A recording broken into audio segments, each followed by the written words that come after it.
खुराक का, मेडिकेशन का, तेल का, वनडे का, वो दोस्तों टोटल प्रॉफिट में से निकाल लें। उसके बाद बच जाएगा नेट प्रॉफिट। नेट प्रॉफिट दोनों हिस्सेदारों में बराबर तकसीम कर दिया जाए। तो ये तरीका दोस्तों काबिल अमल है, ताकि दोनों जो फरीक हैं वो सेफ रहें। अस्सलाम वालेकुम, मैं हूं निसार अहमद दूल। आप देख रहे हैं दूल गोट फार्म का ऑफिशियल यूट्यूब चैनल और फेसबुक पेज। कैसे हैं दोस्तों? उम्मीद करता हूं कि आप सब खैरियत से होंगे। आमर शहजाद भाई हैं लाहौर से। उन्होंने मेरे साथ रब्ता किया कि भाई मुझे एक बंदे ने बकरी फार्मिंग का प्लान दिया है, आप मेरी रहनुमाई फरमाएं कि ये जो प्लान है ये काबिल अमल है या नहीं है।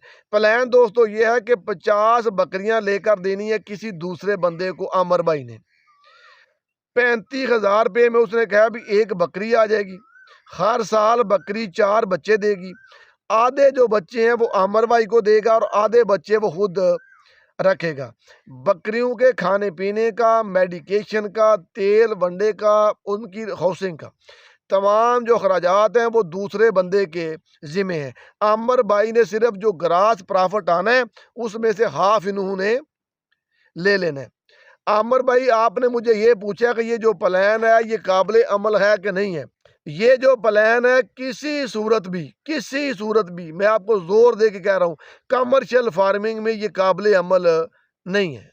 दोस्तों ये वीडियो मुमकिन है थोड़ी सी बेतरतीबी हो जाए और थोड़ी सी लंबी भी हो जाए, मगर ये सारी वीडियो आप सुनेंगे तो ये जो बात मैं आपको समझाना चाहता हूँ आपके पल्ले पड़ेगी। आमर भाई ये जो प्लान है सिर्फ 2-3 सूरतों में काबिल अमल है।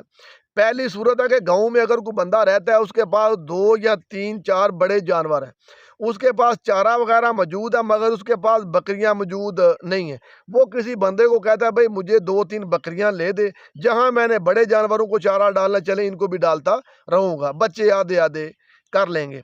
दूसरी सूरत ये होती है गांव में एक बंदा रहता है, उसके पास कोई जानवर भी नहीं है, मतलब कि बकरी खरीदने के उसके पास पैसे नहीं है, मगर वो गांव से किसी की कपास से किसी के बनने से फ्री में घास भूस काट कर ला सकता है। वो किसी बंदे को कहे भाई मुझे 2-3 बकरियां ले दे, मेरा घर का दूध भी हो जाएगा क्योंकि मैं घर में फ्री होता हूँ, तो घास भूस अपना काट के मैं बकरियों का पेट पाल सकता हूँ।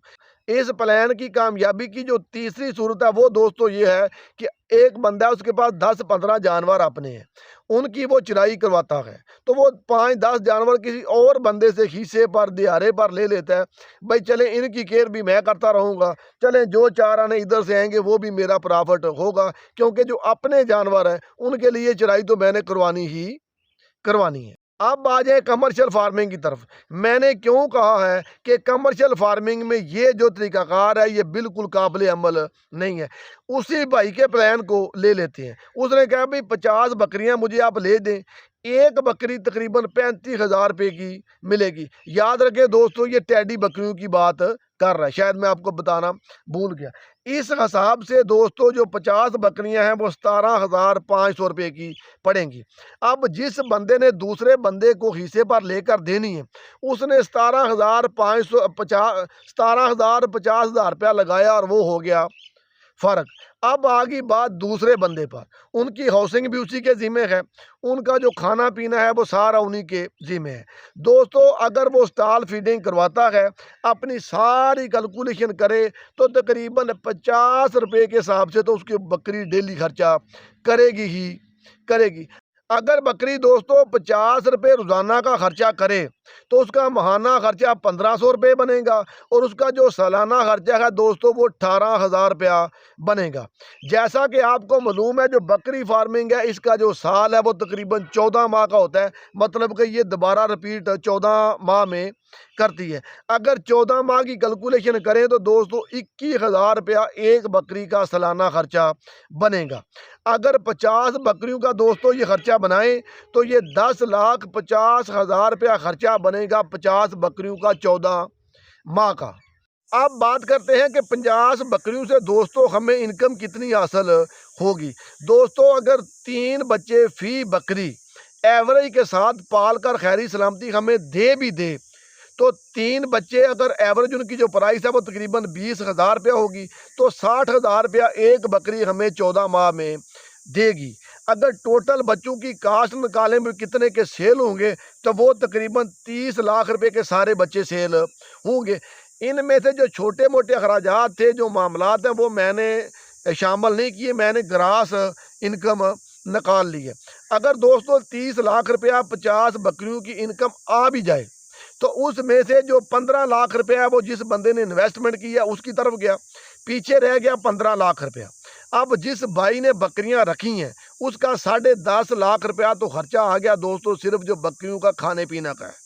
इसके ऊपर उसने का जो अपना खर्चा है, उसकी अपनी दौड़ा बजाई या उसके जो मोटरसाइकिल का फ्यूल है या उसकी जो अपनी मजदूरी अगर शामिल करें तो वो दोस्तों तकरीबन 15 लाख रुपया ही बनेगी।